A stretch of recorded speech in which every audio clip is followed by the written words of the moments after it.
कृष्णाय वासुदेवाय हरे परमात्मने प्रणतक्लेशनाशाय गोविंदाय नमो नमः।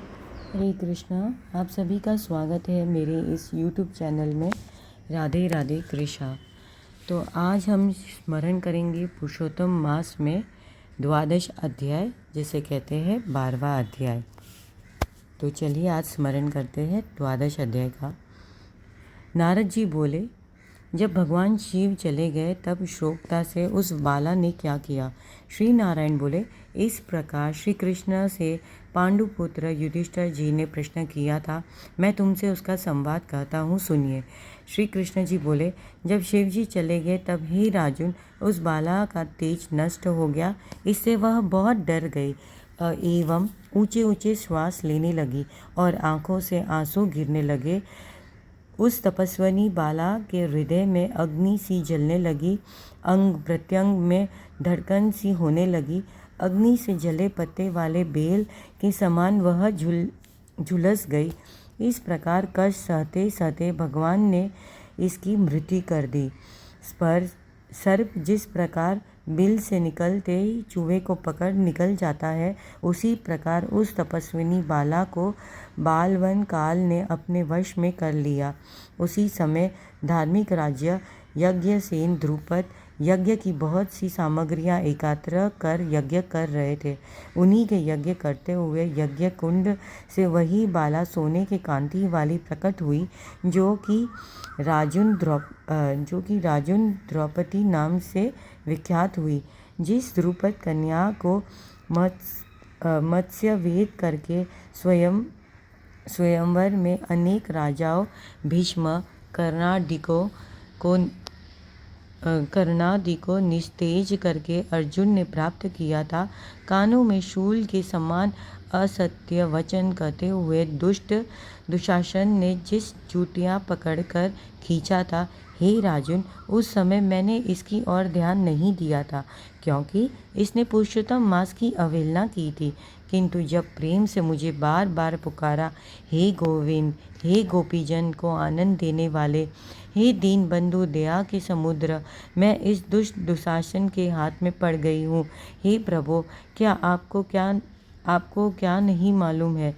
श्री कृष्ण बोले, इस प्रकार कष्ट में पड़कर द्रौपदी ने मेरी शरण ली।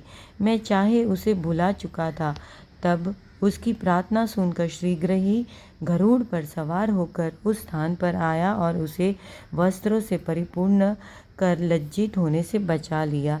इतना होने पर भी पुरुषोत्तम मास की अवहेलना में उसकी तरफ से मैं उदासी रहता था, क्योंकि पुरुषोत्तम मास के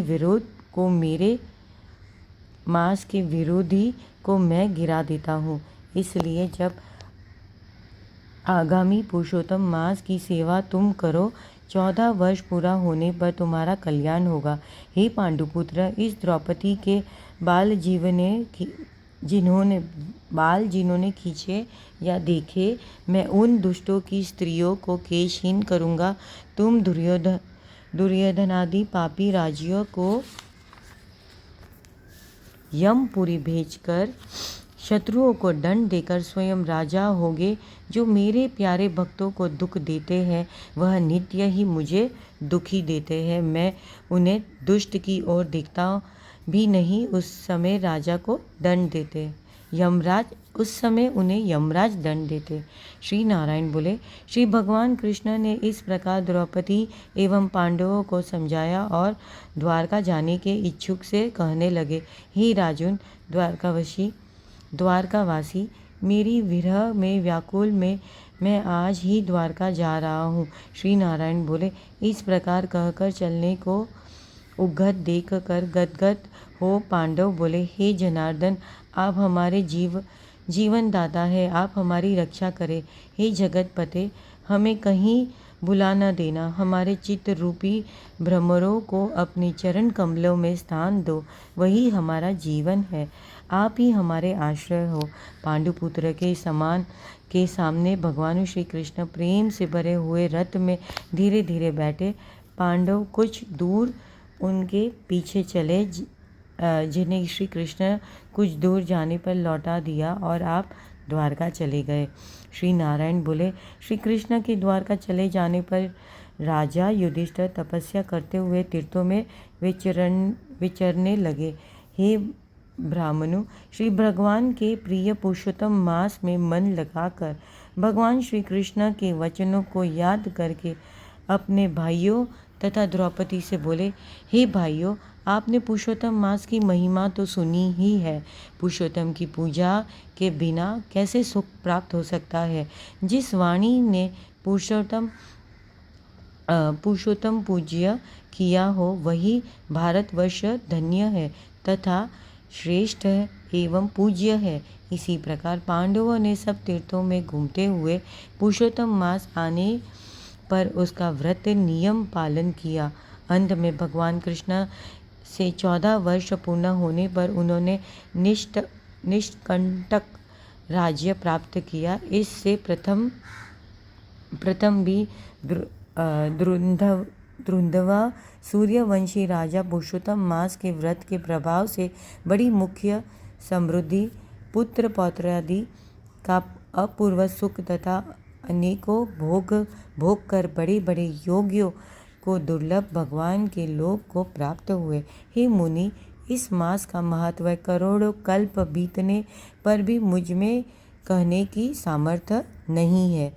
इति श्री ब्रह्म नारदीय पुराणे पुरुषोत्तम महात्म्य श्री नारायण नारद साबादे पुरुषोत्तम सतोपदेशो नाम 12 अध्याय संपूर्ण।